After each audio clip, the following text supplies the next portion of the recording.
Hello students. सो ये class 11 का lecture है, लेक्चर 3, परमुटेशन कॉम्बिनेशन, राइट। तो अभी तक हमने काफ़ी कुछ पढ़ लिया है। अब जो नेक्स्ट केस है हमारा, अभी तक हम पढ़ रहे हैं डिफरेंट ऑब्जेक्ट्स हैं, लेकिन इस बार डिफरेंट नहीं है, डिफरेंट के साथ साथ मिक्स हमने कर दिए, जिसमें कुछ ऑब्जेक्ट सेम रहेंगे। जैसे कि मैं बोलूँगी A, B, C, D, ई, इस तरह के कुछ है ना। यहाँ पे दो ये सेम हुए, तो इनको सबको अरेंज करने के कितने तरीके होंगे, ऐसे क्वेश्चन आएंगे अब, राइट। ठीक है, तो ये लिखा भी है, permutation when all of the objects are not different और डिस्टिंक्ट। तो पहला केस जो है, पहली थ्योरम 3 जो क्या कह रही है कि अगर n ऑब्जेक्ट्स हैं आपके पास जिसमें कि p सेम है, तो ये क्या कह रहा है, let's say A, B, C, D, चार ऑब्जेक्ट हैं आपके पास। एक बार आपको मैं डिफरेंट लेके दिखा रहा हूँ। अब मैंने इसमें कंडीशन लगा दी कि इसमें से दो सेम है, तो दो सेम करने के लिए मैंने क्या किया, A, A, C, D, इस तरह का केस कि चार ऑब्जेक्ट्स हैं जिसमें कि दो सेम है, राइट। जो A है वो दोनों सेम है।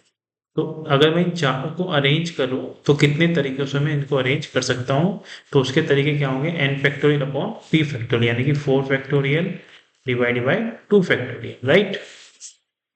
ओके, इसी का एक्सटेंशन वर्जन जो है वो थ्योरम 4 है, इसका एक्सटेंडेड वर्जन बोल दो उसको। अभी जरूरी तो नहीं है कि हमेशा एक ही लेटर रिपीट करें, ए, ऐसे भी सकता है कि ए, बी, बी, सी, टी, ई, एफ, राइट, ऐसे भी कैसे हो सकता है। तो यहाँ मल्टीपल रिपीटेशन है, तो यहाँ पे ए दो बार रिपीट हो रहा है, बी भी दो बार रिपीट हो रहा है, सी तीन बार रिपीट हो रहा है, और डी, ई, एफ रिपीट नहीं हो रहे हैं। तो तीन तीन छः, छः हजार 10, यहाँ पे 10 ऑब्जेक्ट हैं हमारे पास, यानी कि n 10 है आपका। और बाकी क्या है, P1 2, P2 2, P3 3, बाकी 1 1। तो ये वही है, यही कह रहा है वो, number of permutation of n objects where P1 objects of one kind, यानी कि जो P1 है वो एक तरह का है, जो P2 है वो दूसरी तरह का है, P3 एक तरह का है, राइट। तो इस तरह के केस भी आ सकता है, तो उसको थ्योरम 1 से प्रूफ करेंगे, तो वही करेंगे, जितने सेम है उसको डिवाइड कर देंगे। लाइक अगर मैं इस क्वेश्चन का आंसर बताऊं तो इस क्वेश्चन का आंसर ये आएगा, तो जितने भी सेम होते हैं उससे डिवाइड कर देते हैं। अब क्वेश्चन यहाँ पे ये अराइज होता है कि डिवाइड क्यों कर रहे हैं, ठीक है, यही है बस। यहाँ पे डिवाइड कर दिया, ठीक है, वो फॉर्मूला है, लेकिन आपको ये समझ में आना चाहिए कि डिवाइड हो क्यों रहा है। नहीं समझ में आता, कोई दिक्कत नहीं, कोई नहीं पूछेगा बोर्ड में, आपको पेपर में कोई नहीं पूछेगा, ठीक है। इसको एक्सप्लेन करने के लिए सबसे पहले क्वेश्चन सोल्व कर लेते हैं, फिर मैं आऊंगा कि ऐसा होता क्यों है। तो ये क्वेश्चन है, देखो, जब कौन सा केस है, जब सारे ऑब्जेक्ट डिफरेंट नहीं है, राइट, कुछ ऑब्जेक्ट सेम है। तो अलाहाबाद लिखा हुआ है, तो ए कितनी बार आ रहा है, ए 4 बार आ रहा है, काउंट कर लो, ए, ए, ए, 4 बार। एल कितनी बार आ रहा है, 2 बार आ रहा है। एच कितनी बार आ रहा है, 1 बार आ रहा है। डी कितनी बार आ रहा है, 1 बार आ रहा है। डी कितनी बार आ रहा है, 1 बार आ रहा है।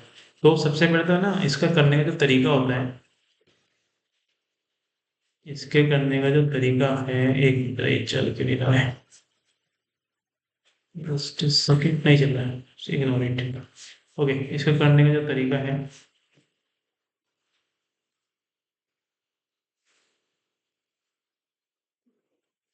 एक मिनट, जस्ट सेकंड।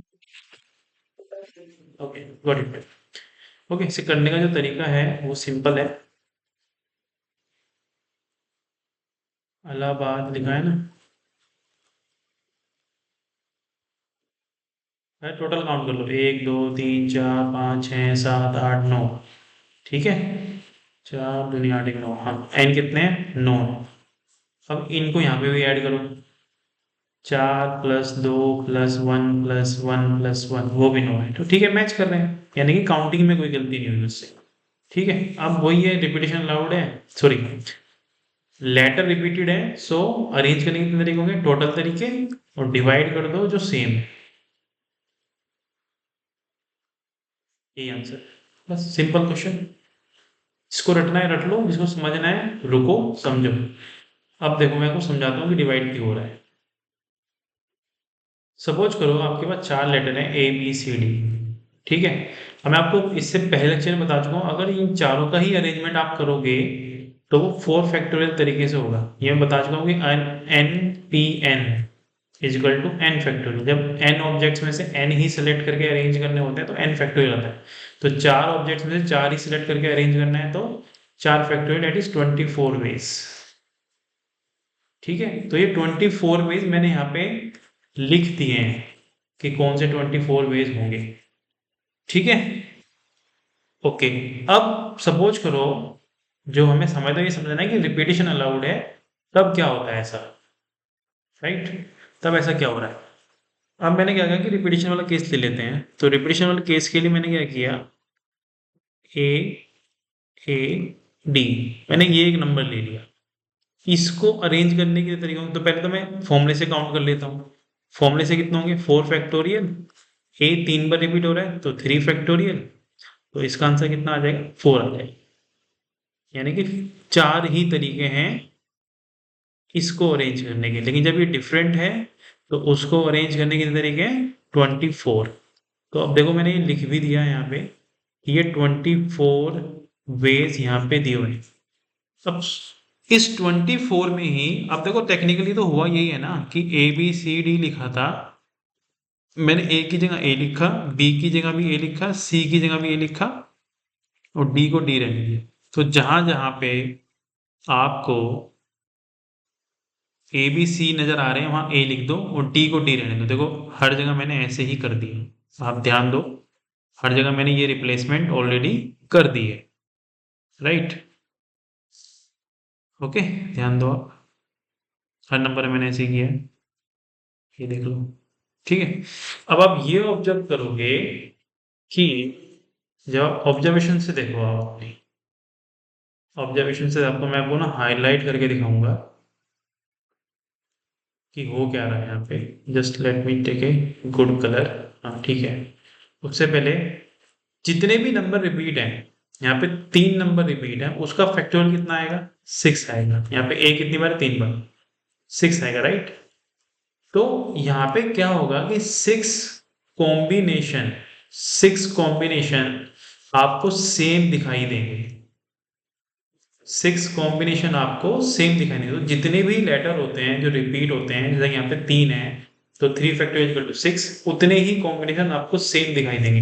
अब आपको वो सेम सिलेक्ट करना है। देखो मैं आपको सिलेक्ट करके दिखाता हूँ, ठीक है? देखो ये सेम दिख रहा है क्या, ये भी सेम दिख रहा है। इस तरह के 6 मिलेंगे आपको, इससे ज्यादा नहीं मिल सकते।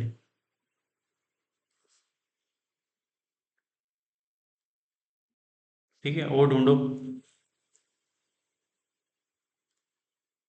ये रहा, बस खत्म, और नहीं मिलेंगे, राइट? अब ये 6 आपको एक जैसे दिख रहे हैं, यानी कि जो 6 कॉम्बिनेशन हुए हैं वो मेरे को एक आउटपुट देगा। जो मेरा 6 कॉम्बिनेशन है वो मेरे को एक आउटपुट देगा, राइट? इसी तरह से अगले 6, जो नेक्स्ट 6 हैं आपके, वो मुझे एक आउटपुट देंगे। तो जैसे मैंने ये लिया, ए A D A, A A D A, और ढूंढो, A A D A, A A D A, A A D A, A A D A. देखो ये भी 6 है, ये 6 मुझे एक और अलग से आउटपुट दे रहे हैं। सिमिलरली मैं एक और दिखाता हूँ, बस उसके बाद मैं नहीं दिखाऊंगा क्योंकि ये अंडरस्टूड हो चुका है काफी हद तक कि ये हो क्या रहा है, राइट? तो ये ले लेते हैं ए D A, A D A, A D A, A D A, A D A, A D ए। ये 6 भी कैसे दिख रहे हैं, बाकी 6 आपके सामने ही है, बाकी जो 6 हैं वो आपके सामने हैं, ये सब आपको एक दिख रहे हैं। तो हमने ऑब्जर्व किया कि 6 कॉम्बिनेशन मिलके एक आउटपुट दे रहे हैं, अगले 6 कॉम्बिनेशन मिलके एक आउटपुट दे रहे हैं, अगले 6 कॉम्बिनेशन मिलके एक आउटपुट दे रहे हैं, अगले 6 कॉम्बिनेशन मिलके एक आउटपुट दे रहे हैं। तो जब जब जब डिफरेंट का केस था, जब डिफरेंट का केस था तो 24 आउटपुट आए थे मेरे। जब मेरा डिफरेंट का केस था तो मेरे 24 आउटपुट आए थे। मैं यहाँ पे करके देखता हूँ आपको, जस्ट सेकेंड। 6 मुझे एक आउटपुट दे रहा है, 6 मुझे एक आउटपुट दे रहा है, 6 मुझे एक आउटपुट दे रहा है, 6 मुझे एक आउटपुट दे रहा है। तो जब मैं इन दोनों को ऐड करूंगा तो इधर 24 आएगा, इधर कितना आएगा, 4 आएगा, राइट? अब आप ये बताओ ये कौन सा केस है जब डिफरेंट थे सारे, ठीक है। ये कौन सा केस है जब 3A सेम है, ठीक है। तो यहाँ अब समझो, आप जब मैंने डिफरेंट किया वे तो 24 वेज आए थे, और जब मैंने सेम किया तो मेरे 4 वेज आएंगे, मैंने आपको फॉर्मूले से बताया था। तो अगर मैं यहाँ पे 3 फैक्टोरियल की मल्टीप्लाई करूँ तो ये बराबर हो जाएंगे दोनों केस। तो अगर मैं 4 factorial that is 24, 4 into 3 factorial, 3 factorial क्या है एक्चुअल में, वो रिपीट, कितने नंबर रिपीट होंगे, p फैक्टोरियल, पर 4 क्या था, n फैक्टोरियल। तो ये तो आंसर है, 4 लाना है मेरे को, तो n factorial divided by p factorial, यही आपका आंसर है, यही आपका प्रूफ है। अब समझ में आया डिवाइड क्यों हो रहा है, डिवाइड क्यों हो रहा है, क्योंकि कुछ कॉम्बिनेशन मिलके सेम बना रहे हैं, तो मुझे उनमें से एक कॉम्बिनेशन चाहिए, राइट। इन 6 कॉम्बिनेशन से एक आउटपुट चाहिए, अगले 6 से एक आउटपुट, अगले 6 से एक आउटपुट, अगले 6 से एक आउटपुट, तो मुझे डिवाइड करना पड़ेगा ना, इसलिए मैंने डिवाइड किया p फैक्टोरियल तरीके से। Got it. आज के लिए इतना ही, इसको समझो।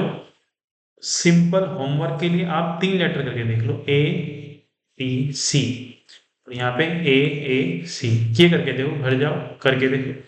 तो यहाँ पे 2 लेटर रिपीट हैं, तो 2 फैक्टोरियल 2 आएगा, इसका मतलब 2 कॉम्बिनेशन मिलके आपको एक आउटपुट देंगे, 2 कॉम्बिनेशन मिलके आपको 2 कॉम्बिनेशन मिलके आपको एक आउटपुट देंगे, फिर अगले 2 मिलके एक आउटपुट देंगे, इस तरह से होगा। क्लियर है।